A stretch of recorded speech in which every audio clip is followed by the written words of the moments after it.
நீங்கள் பார்த்துக் கொண்டிருப்பது 24 நியூஸ் தமிழ். நாகையில் வேலியே பயிரை மேய்ந்த கதை. ஆதரவற்றோர் குழந்தைகள் இல்லத்தில் அத்துமீறலில் ஈடுபட்ட மனநல ஆலோசகர் போக்சோ சட்டத்தில் கைது. நாகப்பட்டினம் சாமந்தான்பேட்டையில் அரசு ஆதரவற்ற குழந்தைகள் காப்பகம் செயல்பட்டு வருகிறது. இதில் 50க்கும் மேற்பட்ட குழந்தைகள் தங்கி அருகில் உள்ள பள்ளிகளில் படித்து வருகின்றனர். இந்த காப்பகத்தில் இருந்து குழந்தைகள் அடிக்கடி மாயமாவதும் மீட்கப்படுவதும் தொடர்ந்து வருகிறது.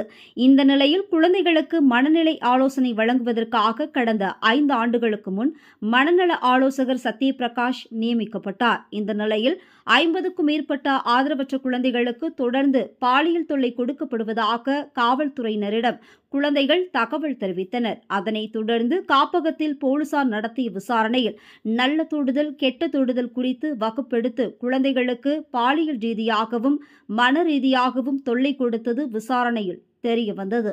இதனையடுத்து குழந்தைகள் காப்பக கண்காணிப்பாளர் சசிகலாவிடம் புகார் பெற்ற நாகை அனைத்து மகளிர் காவல் நிலைய ஆய்வாளர் வேம்பரசி மனநல ஆலோசனை கொடுத்து வந்த சத்யபிரகாஷை போக்சோ சட்டத்தில் கைது செய்தனர். மேலும் 50க்கும் மேற்பட்ட மாணவிகளிடம் தொடர்ந்து சமூக நலத்துறை அதிகாரிகள், மாவட்ட குழந்தைகள் பாதுகாப்பு நலத்துறை அதிகாரிகள் விசாரணை செய்து வருகின்றனர். ஆதரவற்ற பெண் குழந்தைகளுக்கு தொடர்ந்து பாலியல் தொல்லை கொடுத்த மனநல ஆலோசகர் கைது செய்யப்பட்ட சம்பவம் நாகையில் பரபரப்பை ஏற்படுத்தியுள்ளது.